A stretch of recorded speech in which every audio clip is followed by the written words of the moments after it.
We are now making our way north up the Bahamas island chain on our way back to Fort Lauderdale. We stop in beautiful Shroud Cay, one of our favorite destinations yet, to paddle the crystal clear, lazy river in search of Driftwood Beach, another location not marked on the chart. It's important to time the tide right because if the water level is too low, we run the risk of getting stuck on the island for 12 hours until the next tide change. We also visit Highborne Cay on a quest for our final snorkeling spot. Little did we know it was a short distance from the Marina where sharks are fed remnants from the day's catch. I'm Kristen, this is Fabio, and this is our dog Yoda. After years of research, planning, and hard work, the adventure is beginning. We're leaving Fort Lauderdale for the Bahamas. Crystal clear water and varying shades of blue, white sand beaches, days spent snorkeling with sharks and stingrays. Join us as we finally arrive in this stunning natural playground and begin our next act as liveaboard cruisers. We eagerly wake to witness the dawn of a new day. The sun rising over the horizon, warming the world with its golden light, revealing the beautiful landscape just outside our proverbial doorstep, just begging to be explored. Shroud Cay, the northernmost island in the Exuma's Land and Sea Park, is home to a beautiful lazy river that cuts through mangrove-lined shores and eventually leads to the ocean side of the island. Driftwood Beach is the eponymous site to be seen here, so we planned to take a dinghy ride through the crystal clear waters in search of the famed destination. We couldn't find it on the chart, so we were just guessing as to where it could be. I continue to remind myself to focus on the journey, not the destination, for enjoyment is found not in finishing an activity, but in doing it. Or, as Ernest Hemingway so eloquently stated, it is good to have an end to journey toward, but it is the journey that matters in the end.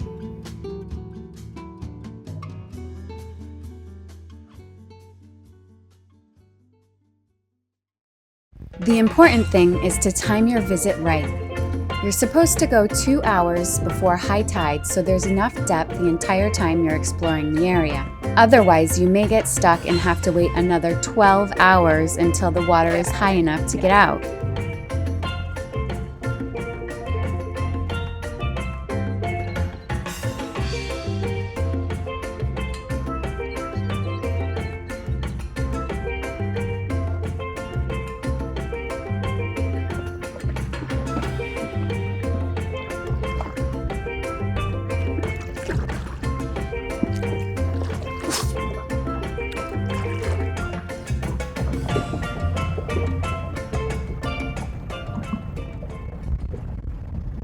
Miles of lanky-legged mangroves line the banks of Shroud Cay.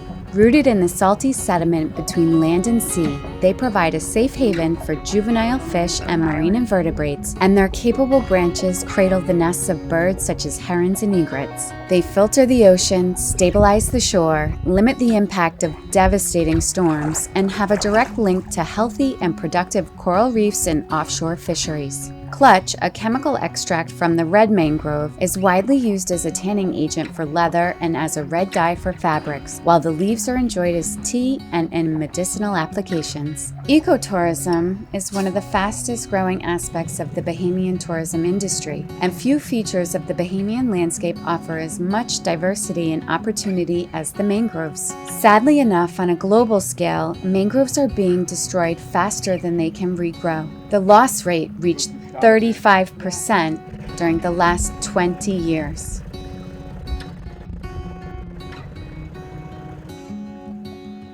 Yep.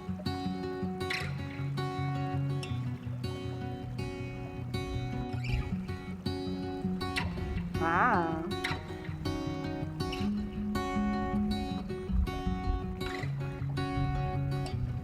I think it's a black tip. Oh yeah? Yeah, because his fins are, at the end of his tail it's black.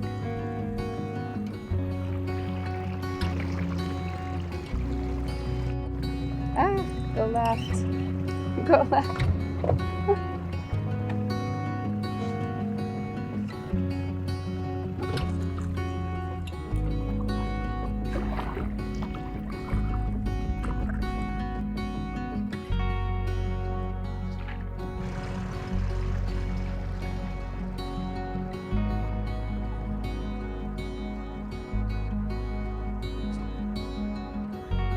A beautiful wide beach lay just ahead, so we deviated from our original destination. Sometimes you find something even better than what you were looking for.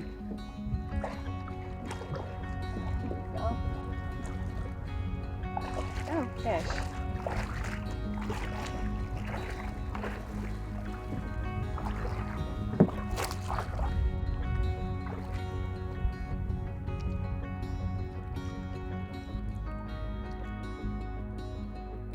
Wow.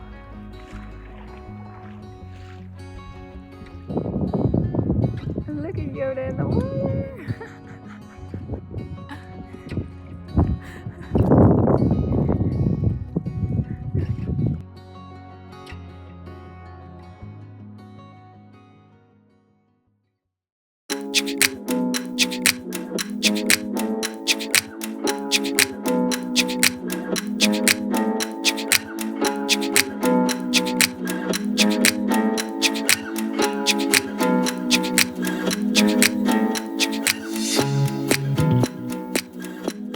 There's even more to know about the magnificent mangroves. I recently learned mangroves store a massive amount of CO2, between 4 and 10 times more than terrestrial forests, according to Conservation International. Carbon captured by oceans or the ecosystems surrounding oceans are known as blue carbons. In September of 2020, Verra, the agency developing and managing carbon standards, added blue carbon conservation and restoration activities as an eligible project type, which is expected to unlock new sources of finance for tidal wetland conservation and restoration activities. In fact, over the past year, many corporate behemoths like Gucci, Apple, and Procter & Gamble have announced mangrove protection and restoration projects to help combat greenhouse gas emissions. With this renewed investment, it seems the mangroves will have a stable platform from which to rise.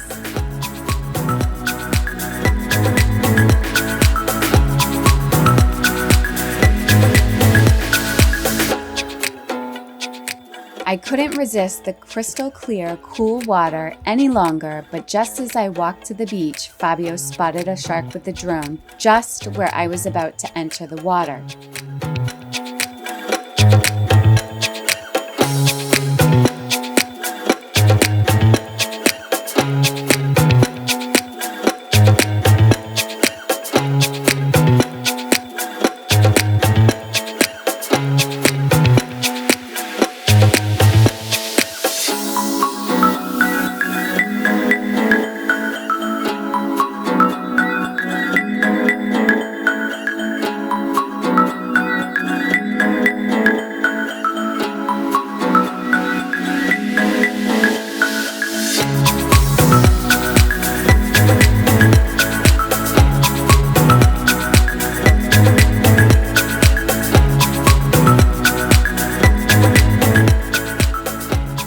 Eventually, I mustered the nerve to enter the water and floated away, carried by the gentle current of this surreal paradise.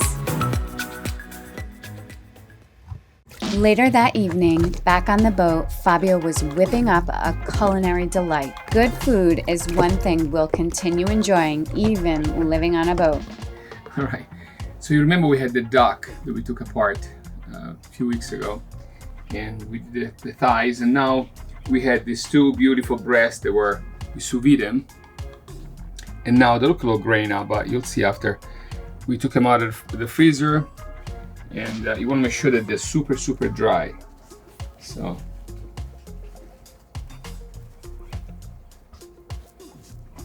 we're going to cook them in this cast iron pan. The cast iron is kind of sticky, so I'm going to put some butter. And to quote Julia and Julia, you can never have enough butter. This is true. It's very true. The butter is melted. We put this skin down.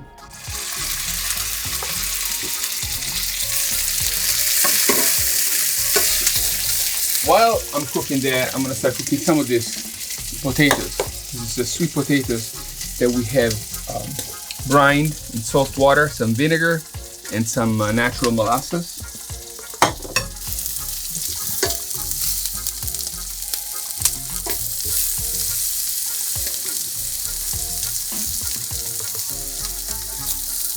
We don't want to crowd the pan too much. So. Here we have some olive oil, some butter, some pepper, and a pinch of baking soda. The baking soda should help give it a nice Maillard reaction and better browning.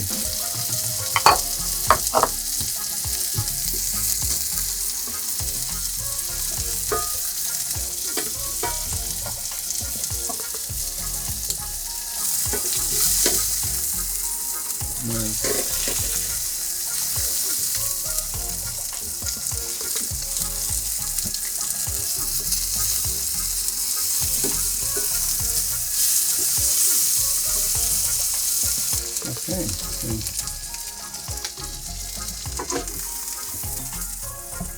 We're going to put that to rest for a minute.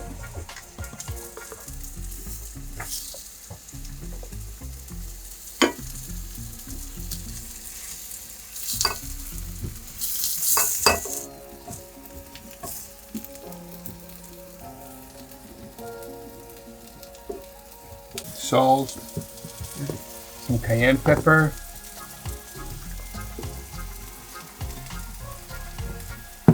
You see the perfect pink inside.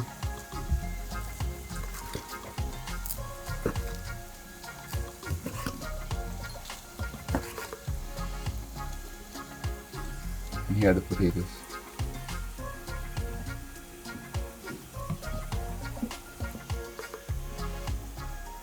So here the duck saga continues. You can sous vide your breast, freeze it, and then cook it quickly whenever you want to eat it. And with some sweet potatoes, which is always good to have on a boat. They last a long time if you keep them in a dark place. And can be fried real quickly. The next morning, we set off on a 12 nautical mile sail to Highborne Cay.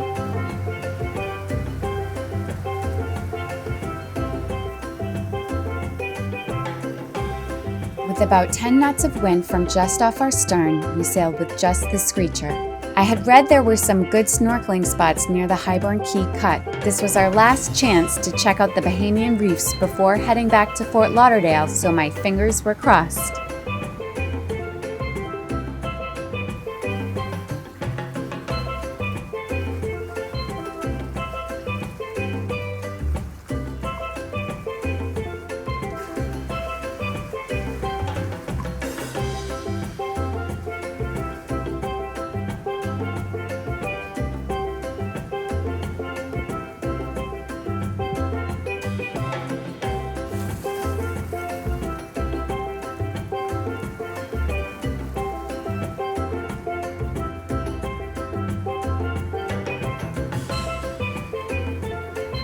We saw quite a few boats anchored just off the channel, but we wanted a more protected spot, so we tucked into a cove just around the corner.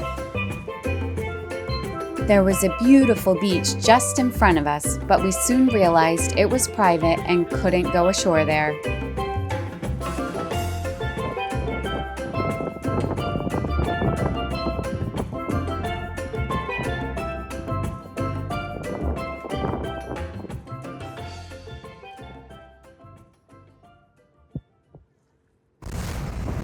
Just as the tide slackened, we headed towards the Highborne Cay cut to see if we could find the reef.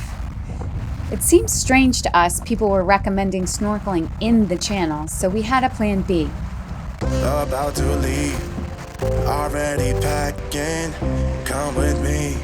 I'm not really asking, we'll get away to a place where we don't know.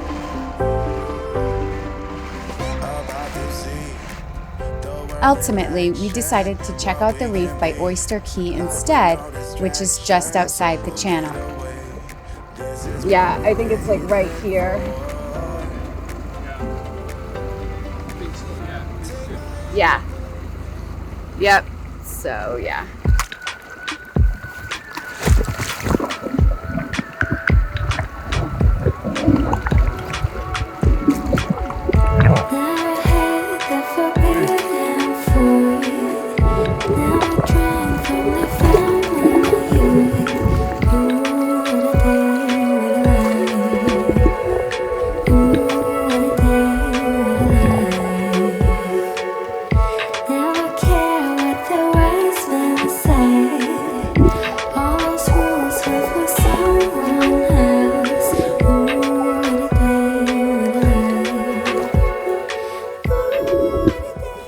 Even though we may not always find what we're looking for, I love the discovery aspect of cruising. You never know what you'll find hiding in plain sight, like the huge stingray buried in the sand, visible only to the careful observer.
After snorkeling, we headed over to check out the Highborne Cay Marina. From a distance, we saw a group of people lined up on the dock and a few dinghies hovering nearby.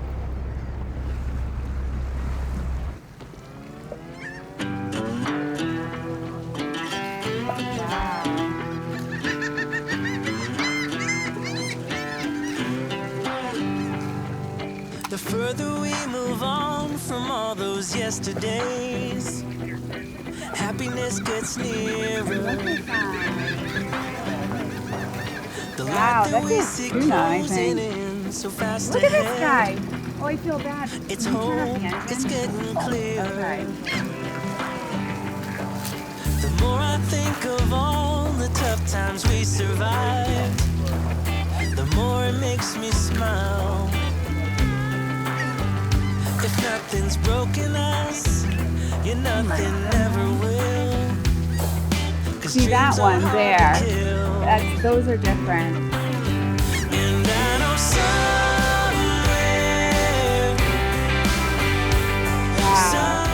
a place. This scene brings to mind the great debate of feeding sharks.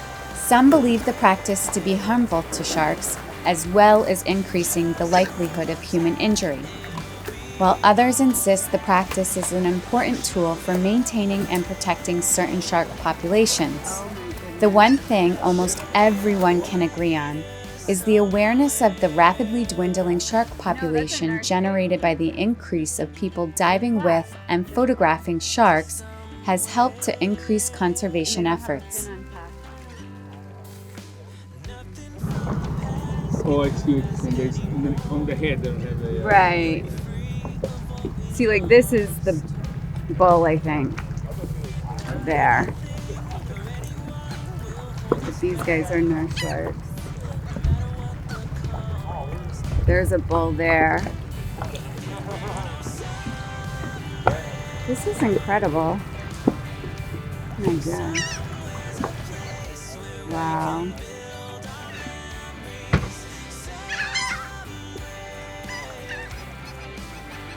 Mostly nurse sharks. Yep, that one too.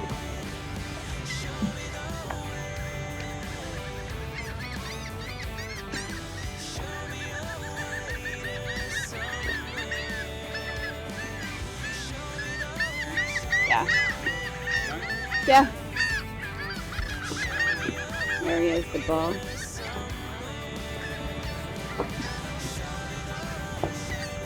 With the show over, we headed back to the boat.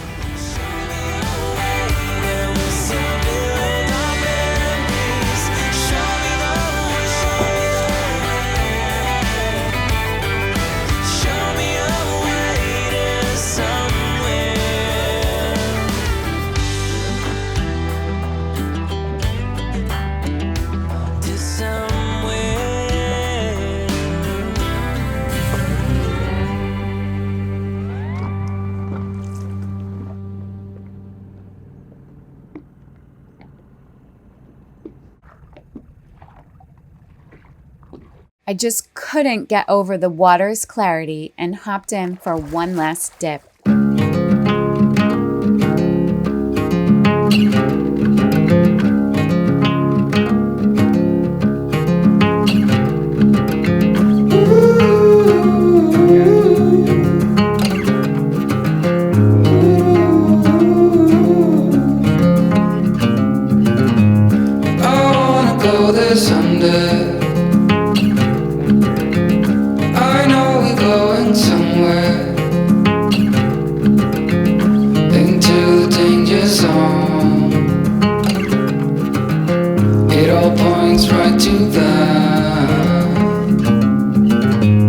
Set myself aside, lead the way on this trial. If you don't know the way, we can stop and make a change. It has been exactly 2 weeks since we left Fort Lauderdale, and we couldn't be happier. Given the short time of our trip, it's more like a vacation and not necessarily an accurate representation of how life on board will typically be. But living on the water makes us appreciate the natural world infinitely more and provides an education not possible with a conventional lifestyle. We feel truly alive, fulfilled, and hungry for more.